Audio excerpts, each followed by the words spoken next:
नमस्कार दोस्तों, MP board chemistry 2020 के पेपर का सॉल्यूशन का दोस्तों यहाँ दूसरा पार्ट है।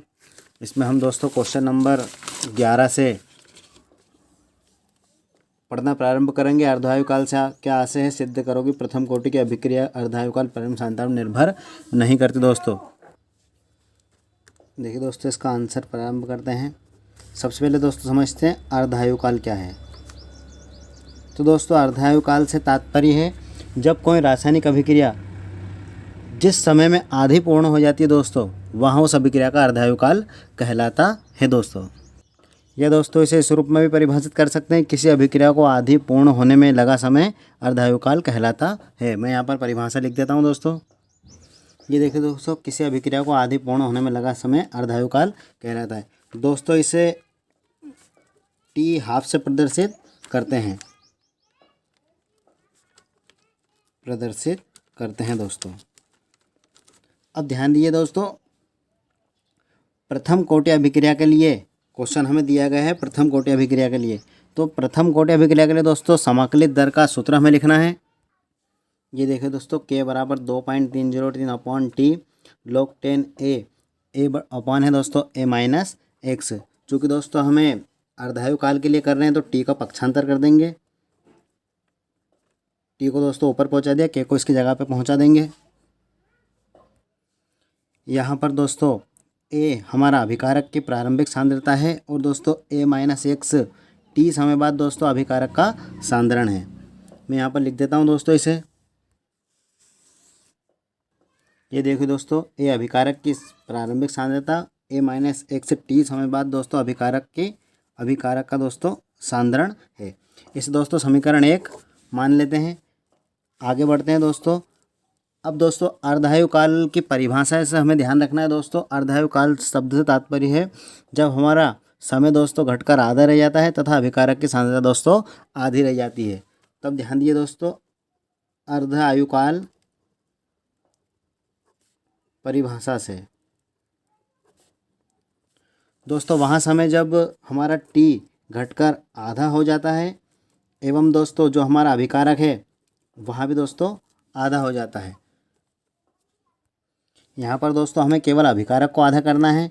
अब समस्या दोस्तों इस प्रकार आएगी कि एक्स क्या होता है। चूँकि दोस्तों A माइनस एक्स टी समय के बाद दोस्तों अभिकारक का सांद्रण है और हमें केवल दोस्तों अभिकारक को ही आधा करना है, तो हमने अभिकारक को इस प्रकार से आधा कर दिया है। दोस्तों इन दोनों की वैल्यू हमें समीकरण 1 में दोस्तों रखना है, ये वाले मान में। यहाँ पर देखिए दोस्तों, आगे बढ़ते हैं। इसमें समीकरण 1 में मान रखने पर देखिए दोस्तों, ये हमारा समीकरण 1 है। इसमें हम मान रख देते हैं। चूँकि दोस्तों टी के बराबर है, टी हाफ है, तो यहाँ पर दोस्तों ध्यान देते हैं, ये टी यहाँ पर मैंने टी हाफ लिख दिया है इस प्रकार से। बराबर दोस्तों 2.303 लिखा है अपान के दोस्तों log 10 ए। यहाँ पर दोस्तों ध्यान दीजिए, A माइनस एक्स बराबर है A अपान 2, तो यहाँ पर दोस्तों मैंने लिख दिया A अपान 2। चूँकि दोस्तों बटे में अगर संख्या होती है तो हम उसे नियम के अनुसार ऊपर पहुँचा देते हैं, तो इस कारण से यहाँ पर इंटू 2 के रूप में चला जाएगा। टी अपान 1/2 देखिए दोस्तों इस प्रकार से लिखते जाइए के log 10। चूँकि दोस्तों A से A कट जाएगा इस प्रकार से, तो हमारा बच जाएगा 2। आगे दोस्तों, चूँकि दोस्तों log 10/2 का मान दोस्तों होता है 0.3010। इस प्रकार से इसकी जगह पे दोस्तों हम ये मान पुट कर देंगे। अब ये देखिए दोस्तों 2.303 इंटू के, यहाँ पर दोस्तों अब हम लिख देंगे इंटू 0.0310। दोस्तों इनका इंटू आपस में करेंगे तो हमें मिल जाएगा 0.693 अपान के। ये देखिए दोस्तों, यही हमें सिद्ध करना था कि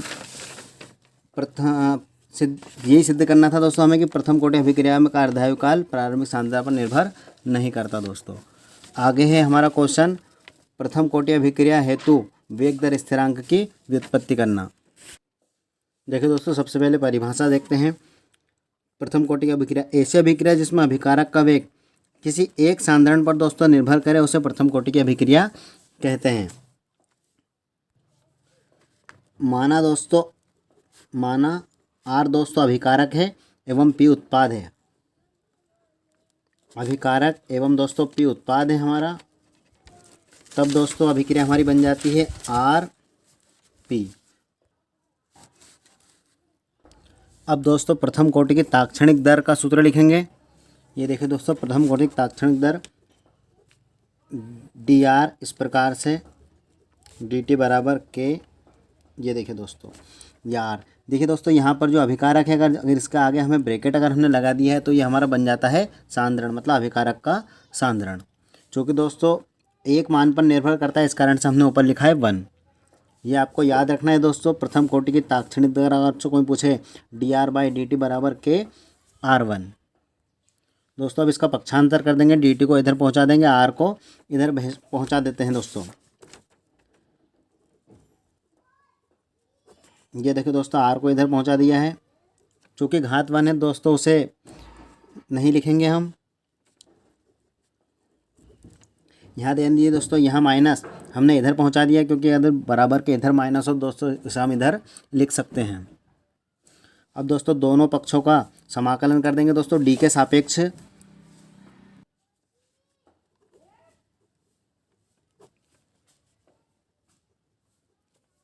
ये देखिए दोस्तों, समाकलन का चिन्ह हो गया हमारा। दोस्तों जब समाकलन का चिन्ह लगाएंगे तो k कांस्टेंट को बाहर कर दिया जाता है इस रूप में।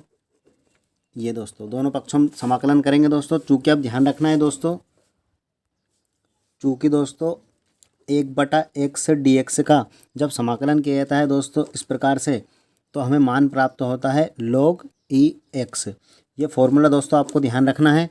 इसी फॉर्मूला के अनुसार दोस्तों इसका समाकलन हम करेंगे, तो यहाँ पर हमें मिल जाएगा log e दोस्तों r मिल जाएगा। ये देखिए दोस्तों, आगे यहाँ पर दोस्तों समाकलन d के सापेक्ष कर रहे हैं, तो d को दोस्तों यहाँ से हटा दिया जाएगा। इसके स्थान पर दोस्तों एक स्थिरांक i को जोड़ दिया जाएगा।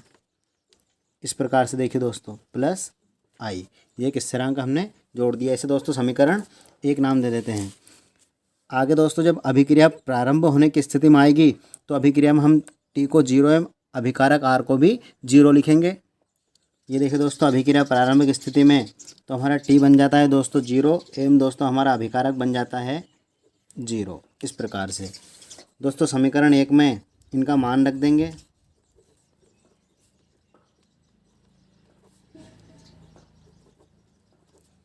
देखिए दोस्तों समीकरण 1, ये हमारा समीकरण 1, इसमें हम मान रख देते हैं log e। ध्यान दिए दोस्तों, अब r के स्थान पर हमें r0 का प्रयोग करना है, माइनस के। ध्यान दिए दोस्तों, यहाँ पर t के स्थान पर दोस्तों हमारा बन जाएगा 0 प्लस i।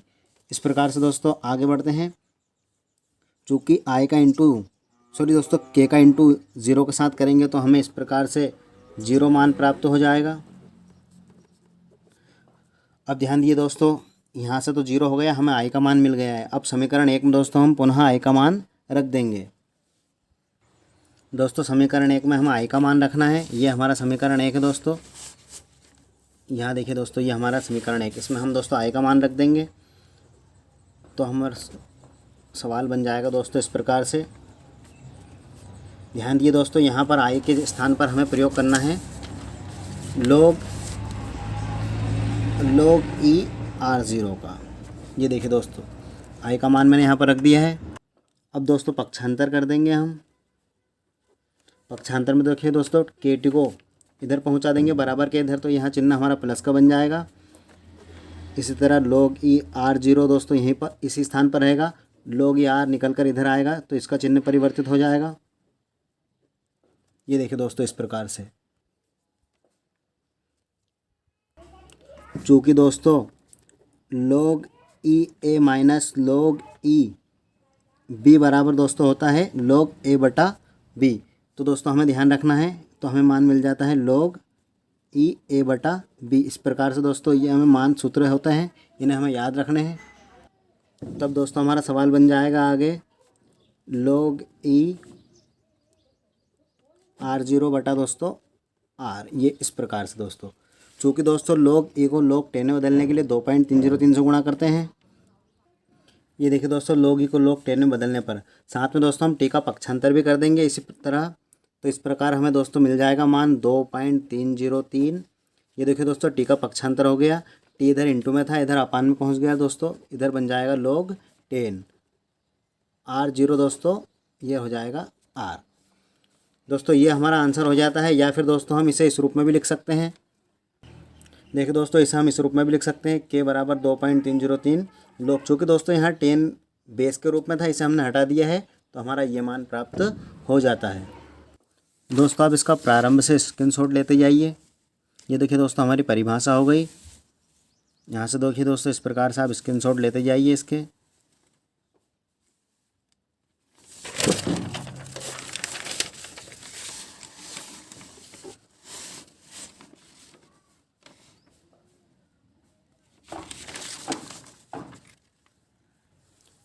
आगे बढ़ते हैं दोस्तों। आगे हमारा रहेगा क्वेश्चन नंबर 12 दोस्तों, लेंथेनाइड एक्टिनाइड में अंतर। तो देखिए दोस्तों, लेंथेनाइड एक्टिनाइड में हमें दोस्तों 4 अंतर लिखना है। ये तत्व लेंथेनम के बाद आते हैं, ये तत्व एक्टिनम के बाद आते हैं। लेंथेनाइड में संकुल बनने की प्रवृत्ति दोस्तों कम होती है, इधर संकुल बनने की प्रवृत्ति अधिक होती है।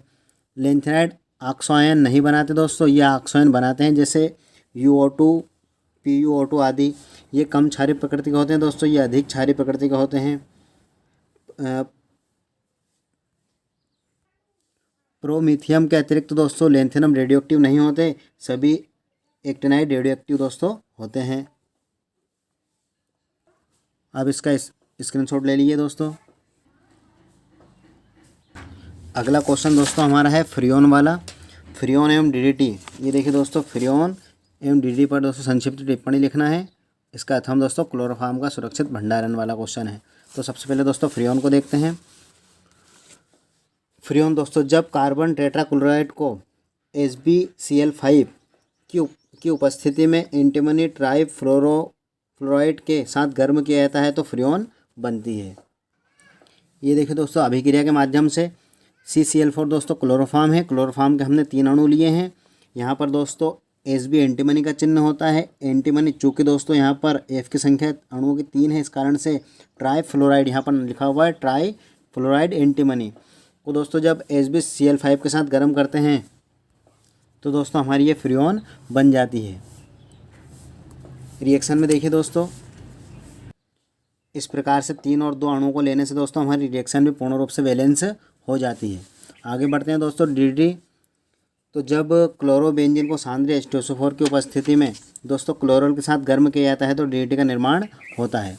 ये देखिए दोस्तों, क्लोरोबेंजीन हो गया है। यहाँ से हमारे पास जो हाइड्रोजन होते हैं हमने उसे इस रूप में बाहर लिख दिया है दोस्तों। ये क्लोरल है CCl3CHO।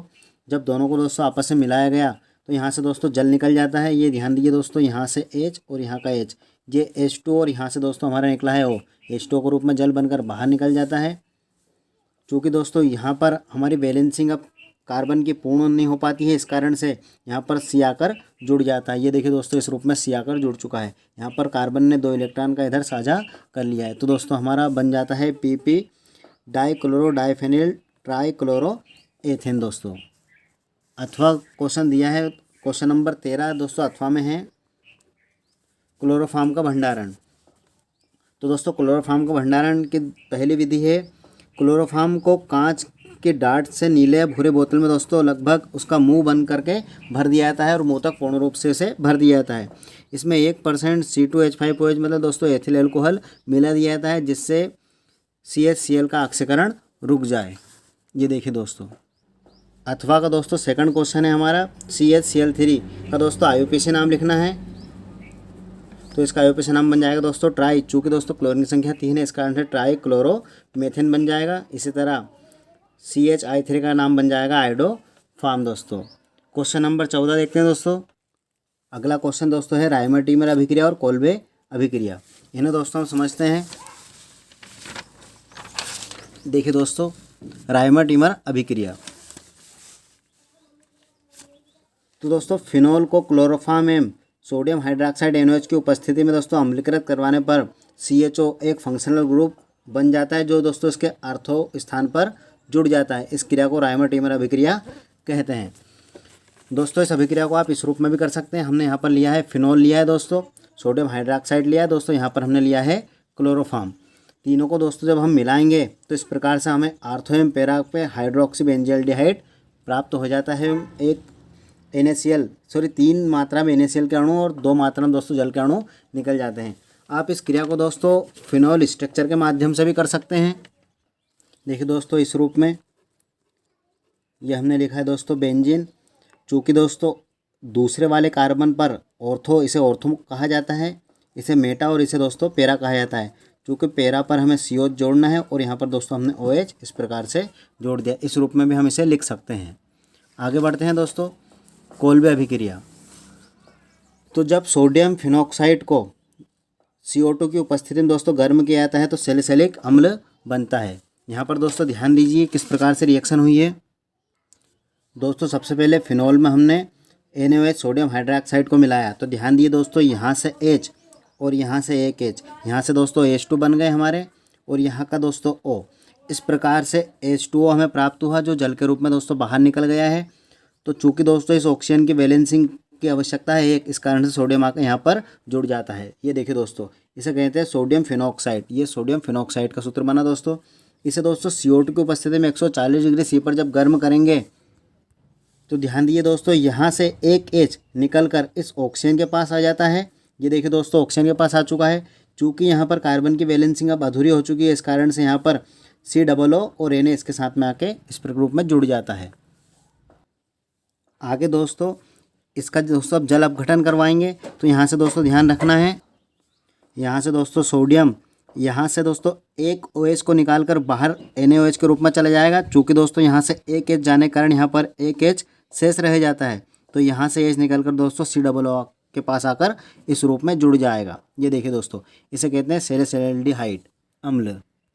आगे दोस्तों क्वेश्चन नंबर 14 में हमें दिया है एल्कोहल और फिनॉल में अंतर। ये देखिए दोस्तों एल्कोहल और फिनॉल में अंतर यहाँ इस प्रकार से दिया है। देखिए दोस्तों एल्कोहल मीठी गंध आती है, इसमें फिनोलिक गंध आती है। फेरिक क्लोराइड के साथ क्रिया नहीं करते दोस्तों। ये फेरिक क्लोराइड के अभिलक्षण रंग उत्पन्न करते हैं। हेलोजन अम्ल से दोस्तों क्रिया कर एल्किल हैलाइड बनाते हैं दोस्तों। ये हेलोजन अम्ल से क्रिया नहीं करते, यहाँ उदासीन होते हैं दोस्तों, तो यहाँ अम्लीय होते हैं। तथा यहाँ क्षारों के साथ कोई क्रिया नहीं करते दोस्तों, यहाँ क्षारों के साथ मिलकर लवण बनाते हैं। आगे बढ़ते हैं दोस्तों क्वेश्चन नंबर 15। क्वेश्चन नंबर 15 दोस्तों निम्न अभिक्रियाओं को समझाइए। इटार्ड अभिक्रिया दोस्तों, गटरमैन कोच अभिक्रिया और एल्डोज संघनन। तो सबसे पहले देखो इटार्ड अभिक्रिया को पढ़ते हैं। तो क्रोमियम क्लोराइड दोस्तों सूत्र है CrO2Cl2 को मेथिल समूह को एक क्रोमियम संकुल में ऑक्सीकृत कर देता है जो जल अपघटन पर बेंजल्डिहाइड देता है। देखिए दोस्तों यहाँ मेथिल समूह हो गया, इसे दोस्तों क्रोमिल क्लोराइड कहते हैं। जब दोनों को आपस में मिलाया जाता है दोस्तों इस प्रकार से क्रोमियल संकुल बन जाता है। इनका दोस्तों पुनः जल अपघटन करवाने पर हमें बेंजल्डिहाइड प्राप्त हो जाता है। ध्यान दिए दोस्तों बेंजीन के रिंग के किसी भी स्थान पर CHO का जोड़ा होना उसे बेंजल्डिहाइड कहते हैं। दूसरा क्वेश्चन दोस्तों है हमारा गटरमैन कोच अभिक्रिया। तो देखिए दोस्तों यहाँ पर गेटरमान कोच संश्लेषण अभिक्रिया दोस्तों इसे इस नाम से भी जानते हैं। तो बेंजीन के निर्जलीकरण जब एल्यूमिनियम क्लोराइड की उपस्थिति में CO और HCl से अभिकृत करने पर बेंजल्डिहाइड दोस्तों प्राप्त होता है। इस क्रिया को गटरमान अभिक्रिया कहते हैं। देखिए दोस्तों यहाँ हमने बेंजीन लिया है, यहाँ से हमें CO, चूँकि दोस्तों यहाँ के कार्बन से एक H निकला है और वो H आकर यहाँ पर दोस्तों इस रूप में जुड़ जाता है, तो ये अभिक्रिया यहाँ पर CHO के रूप में बेंजल्डिहाइड बना लेती है। आगे दोस्तों तीसरा पॉइंट था एल्डोल संघनन। वह अभिक्रिया जिसमें दो समान या विभिन्न कार्बनिक यौगिकों के अणु जिनमें अल्फा हाइड्रोजन परमाणु उपस्थित हो। ध्यान दिए दोस्तों अल्फा हाइड्रोजन शब्द से तात्पर्य कोई सा फंक्शनल ग्रुप दोस्तों अगर पहले कार्बन से जुड़ा है तो उसे अल्फा कहते हैं, दूसरे कार्बन से जुड़ा होता है तो उसे बीटा, तीसरे से गामा, इस प्रकार से अल्फा वाले अल्फा को पहचाना जाता है। तो वहाँ अभिक्रिया जिसमें दो समान या विभिन्न कार्बनिक यौगिकों के अणु जिनमें अल्फा हाइड्रोजन परमाणु उपस्थित हो तनु क्षार NaOH या BOH आदि की उपस्थिति में संयुक्त होकर एक नया यौगिक बनाते हैं जो दोस्तों एल्कोहल और एल्डिहाइड या फिर एल्कोहल कीटोन दोनों के गुण प्रदर्शित करता है। इस क्रिया को दोस्तों एल्डोल संघनन कहते हैं। रिएक्शन पे दोस्तों ध्यान दीजिए। देखिए दोस्तों यहाँ लिखा है एथेनॉल, इसे हम दोस्तों C2H5OH के रूप में C2H5CHO के रूप में भी लिख सकते थे। इसमें जब हम सोडियम हाइड्रोक्साइड मिलाते हैं दोस्तों, तो इस रिएक्शन को हमने दोस्तों ओपन कर दिया। यहाँ पर देखिए दोस्तों कार्बन 2 और एक 3 कार्बन है टोटल हमारे पास। इधर देखिए दोस्तों 1 2 और 3 कार्बन हमने इस चेन को ओपन कर दिया है दोस्तों। दूसरे कार्बन से हमने इधर का OH जोड़ दिया है। आगे दोस्तों देखिए दोस्तों एथेनॉल के 2 अणु को जब NaOH के साथ मिलाया जाता है तो यहाँ पर ध्यान दीजिए दोस्तों, यहाँ पर कुल कार्बन हमारे 2 और 2 4 कार्बन हैं। इस कारण से यहाँ हमारे कार्बन 3 बन रहे हैं दोस्तों। यहाँ पर H ऊपर आएगा और यहाँ पर रहेगा दोस्तों CH2। यहाँ पर दोस्तों ध्यान दीजिए, यहाँ पर रहेगा CH2। चूँकि दोस्तों 1 2 3 4 कार्बन होने के कारण इसका नाम हो जाएगा 1 2 3। तीसरे नंबर पर दोस्तों OH हाइड्रोक्सी जुड़ा है तो 3 हाइड्रोक्सी ब्यूटेनॉल दोस्तों, इसे एल्डोल कहा जाता है।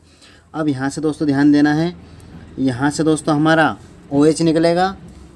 ये देखिए दोस्तों यहाँ से हमारा OH और यहाँ से हमारा दोस्तों एक हाइड्रोजन निकलेगा। तो ये जल के रूप में दोस्तों बाहर निकल जाएगा इस तरह से। क्योंकि दोस्तों यहाँ पर ये जब बाहर निकल जाएंगे तो यहाँ पर संयोजकता के कारण यहाँ कार्बन डबल बॉन्ड के साथ में इस प्रकार से जुड़ जाएगा। आगे बढ़ते हैं दोस्तों। आगे दोस्तों क्वेश्चन नंबर 16 में दिया है, कोलरास का नियम लिखिए एवं इसके 2 अनुप्रयोग को समझाइए। देखिए दोस्तों ये है कोलरास का इस प्रकार से नियम। परिभाषा आप नोट करते जाइए। अनंत तनुता पर किसी विद्युत अपघट्य की मोलर चालकता उसके धनायन और ऋणायन के अनंत तनुता पर चालकता के योग के बराबर होती है। ये देखिए दोस्तों यहाँ पर लिखा है नियम। यहाँ पर समस्या है दोस्तों, लेमडा चालकता है, लेमडा इन्फिनिटी m है दोस्तों अनंत तनुता पर मोलर चालकता। यहाँ पर दोस्तों जो अगर प्लस लगा है तो ये धनायन की चालकता हो जाएगी, अगर ऋण लगा है तो यहाँ पर दोस्तों ऋणायन की चालकता हो जाएगी। चूँकि दोस्तों x और y दिए हैं यहाँ पर आयनों की संख्या। आगे दोस्तों इसके अनुप्रयोग में बढ़ते हैं। आगे अनुप्रयोग में दोस्तों पहला अनुप्रयोग है दुर्बल विद्युत अपघट्य की मोलर चालकता ज्ञात करने में। तो देखिए दोस्तों एक दुर्बल अपघट्य हमने लिया है CH3COOH दोस्तों। इसके हमें अनंत तनुता पर मोलर चालकता ज्ञात करनी है। सबसे पहले दोस्तों हमने इसे धनायन और ऋणायन 2 पार्टों में से तोड़ लिया है। चूँकि CH3COOH को जब विलयन में घोला जाता है दोस्तों तो CH3COO ऋणायन तथा H धनायन के रूप में टूट जाता है। दोस्तों किसी भी दुर्बल अम्ल की मोलर चालकता निकालने के लिए हमें प्रबल अम्ल की आवश्यकता होती है। इस प्रकार से हमने 3 प्रबल अम्ल लिए हैं दोस्तों, सोडियम एसीटेट, हाइड्रोक्लोरिक अम्ल और दोस्तों NaCl। यहाँ पर दोस्तों इन्हें पुनः धनायन और ऋणायन के रूप में तोड़ा गया है। ये देखिए दोस्तों CH3COO ऋणायन और Na धनायन। HCl में दोस्तों H धनायन और Cl ऋणायन। NaCl में दोस्तों Na धनायन और Cl ऋणायन। यहाँ पर दोस्तों इसकी आयनिक चालकता लिखी गई है। अब क्योंकि दोस्तों ये अम्ल किस कारण से लिए गए हैं, क्योंकि इन अम्लों के अंदर ही दोस्तों हमारे पूरे तत्व दोस्तों जो यौगिक के अंदर हैं वो हमें सारे इन अम्लों में मिल जाते हैं। जैसे दोस्तों CH3COO यहाँ से प्राप्त होता है दोस्तों। हमें H की ज़रूरत थी, इस कारण से हमने HCl लिया। चूँकि दोस्तों अब NaCl एक्स्ट्रा बचता है हमारे पास, इस कारण से हम NaCl को यहाँ से हटा देंगे।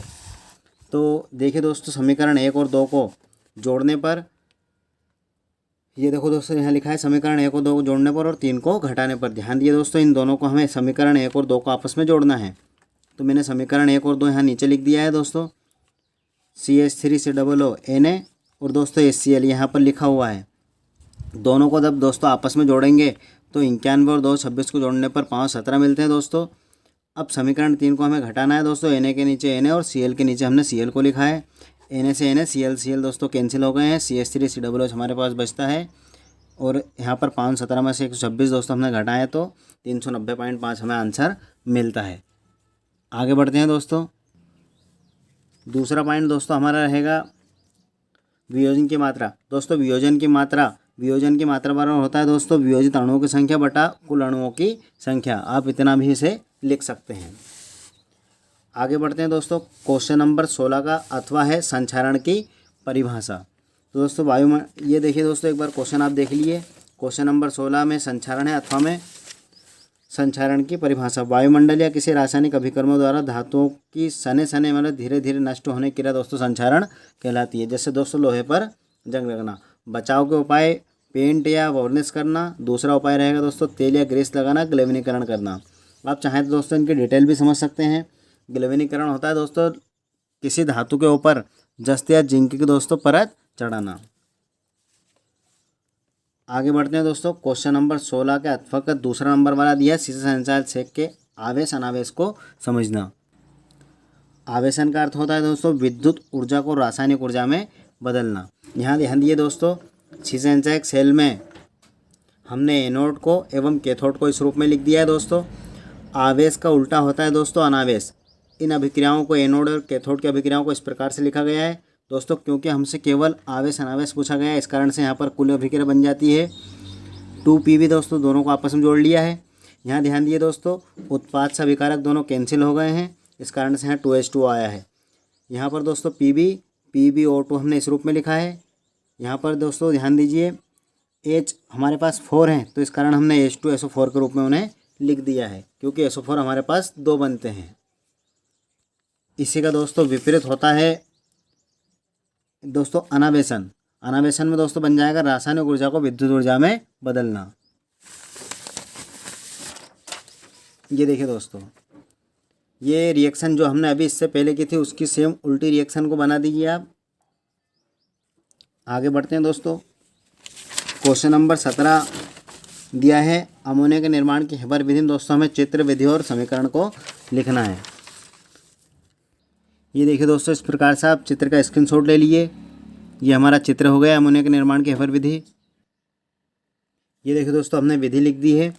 वायु के शुद्ध N2 तथा वाटर गैस से प्राप्त H2 को क्रमशः 1:3 में मिलाकर 200 P वायुमंडलीय दाब पर संपीड़न में प्रवेश करवाते हैं, जिससे Fe और MO लोहा और मोलिब्डेनम है दोस्तों। यहाँ पर FeMO का मतलब है लोहा मोलिब्डेनम, चूर्ण व उत्प्रेरक के रूप में रखा जाता है दोस्तों। आप इसका स्क्रीनशॉट ले लीजिए इस प्रकार से।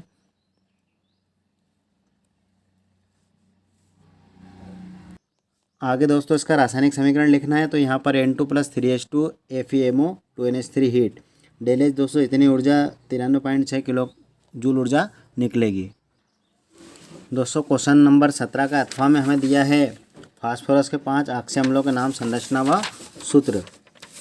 ये देखिए दोस्तों, मैंने यहाँ पर लिख दिए हैं फास्फोरस के अक्षय अम्लों के नाम। हाइपोफास्फोरस अम्ल दोस्तों, इसका सूत्र रहेगा H3PO2। संरचना दोस्तों इसकी बनाते हैं। संरचना के लिए दोस्तों हमें सबसे पहले सेंट्रल एटम मतलब फास्फोरस को पहले लिखना है, क्योंकि फास्फोरस के दोस्तों अंतिम कोश में 5 इलेक्ट्रॉन होते हैं, इस कारण से हम इस रूप में 5 इलेक्ट्रॉन को दर्शा देते हैं। चूँकि दोस्तों यहाँ से हाइड्रोजन और ऑक्सीजन आपस में इस रूप में संयोजकता को पूरी कर लेंगे, दोनों दिशाओं में OH जुड़ जाएंगे। हमारे पास जो एक H रहता है वो नीचे की तरफ इस रूप में जुड़ जाएगा। ये हो गई दोस्तों हमारे हाइपोफास्फोरस अम्ल की संरचना। आगे दोस्तों हाइपोफास्फोरस अम्ल H3PO3 दोस्तों, इसका नियम भी यही है। फास्फोरस के अंतिम कोश में दोस्तों चूँकि इस प्रकार से 5 इलेक्ट्रॉन लेते हैं, हमने 5 इलेक्ट्रॉन को दर्शा दिया है। चूँकि अब हाइड्रोजन और ऑक्सीजन की संख्या सभी समान है, तो इस रूप में OH को लिख दिया जाता है। आगे दोस्तों पायरोफास्फोरस अम्ल H4P2O5 हमें दिया है। क्योंकि दोस्तों यहाँ पर P की संख्या 2 है फास्फोरस की, इस कारण से हम पहले 2 फास्फोरस को इस रूप में लिख देते हैं दोस्तों। ये देखिए दोस्तों, अब ध्यान दिए दोस्तों, फास्फोरस के पुनः अंतिम कोश में 5 इलेक्ट्रॉन इस प्रकार से होते हैं। यहाँ पर दोस्तों 2 इलेक्ट्रॉन ऊपर से हमने ऑक्सीजन को इस प्रकार से जोड़ दिया है। अब दोस्तों हमारे पास ऑक्सीजन की संख्या रह जाती है 3। तो दोस्तों यहाँ से हम एक OH को इस प्रकार से नीचे और एक OH इधर इस प्रकार से नीचे लिख देते हैं। अब ध्यान दिए दोस्तों, हमारे पास ऑक्सीजन की अब संख्या रह जाती है 1, इस कारण से दोस्तों ऑक्सीजन को इस रूप में बीच में लिख दिया जाता है। अब दोस्तों बचे हमारे पास हाइड्रोजन को इस रूप में जोड़ दिया जाता है। चूँकि दोस्तों आपको ध्यान रखना है कि चूँकि हमारे पास P2 है, तो बंटवारा इस प्रकार हाइड्रोजन ऑक्सीजन का होगा कि प्रत्येक फास्फोरस के पास में अणुओं की संख्या दोस्तों समान या बराबर तत्व मिले उन्हें, इस प्रकार से बंटवारा करना है इनका।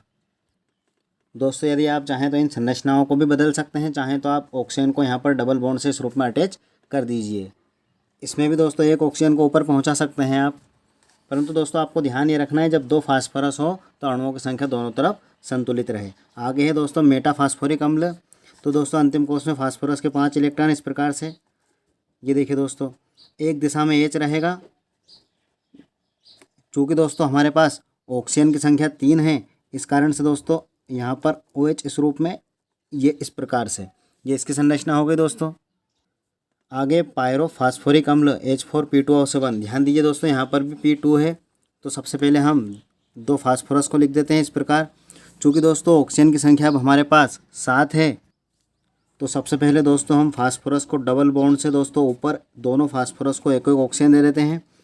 दोस्तों चूँकि संख्या 7 होने के कारण ध्यान रखना है हमें, एक ऑक्सीजन को हमें इस प्रकार से बीच में लिखना है ताकि इस फास्फोरस के पास 3 ऑक्सीजन हो जाए, इस फास्फोरस के पास भी दोस्तों 3 ऑक्सीजन हो जाए। अब दोस्तों आगे इस प्रकार से OH के रूप में इन्हें लिख देना है। यहाँ पर ध्यान दिए दोस्तों, हाइड्रोजन की संख्या भी 2 है, तो इधर वाले फास्फोरस के पास भी हाइड्रोजन की संख्या 2 आती है। आगे बढ़ते हैं दोस्तों, क्वेश्चन नंबर 18। निम्न में से प्रत्येक का एक एक दोस्तों उदाहरण लिखना है। ये रहा दोस्तों क्वेश्चन नंबर 18। दोस्तों यहाँ प्रतिजैविक का उदाहरण बन जाएगा पेनिसिलियम, कृत्रिम मधुरक का उदाहरण सेक्रिन, पूर्तिरोधी का उदाहरण एथिल एल्कोहल, पीड़ाहारी का एस्पिरिन दोस्तों, और प्रतिअम्ल का मैग्नीशियम हाइड्रोक्साइड। इस प्रकार दोस्तों आपका पेपर संपूर्ण रूप से हल हो चुका है। दोस्तों वीडियो आपको पसंद आया तो शेयर, लाइक, सब्सक्राइब कर लीजिए ताकि इस प्रकार की वीडियो की नोटिफिकेशन आपको मिलती रहे। दोस्तों इससे अगले पार्ट में हम 2018-19 का पेपर हल करेंगे। इस प्रकार से दोस्तों पिछले 2015 से लेकर 2020 तक के सारे पेपर को हम हल कर लेंगे इस प्रकार से। धन्यवाद दोस्तों।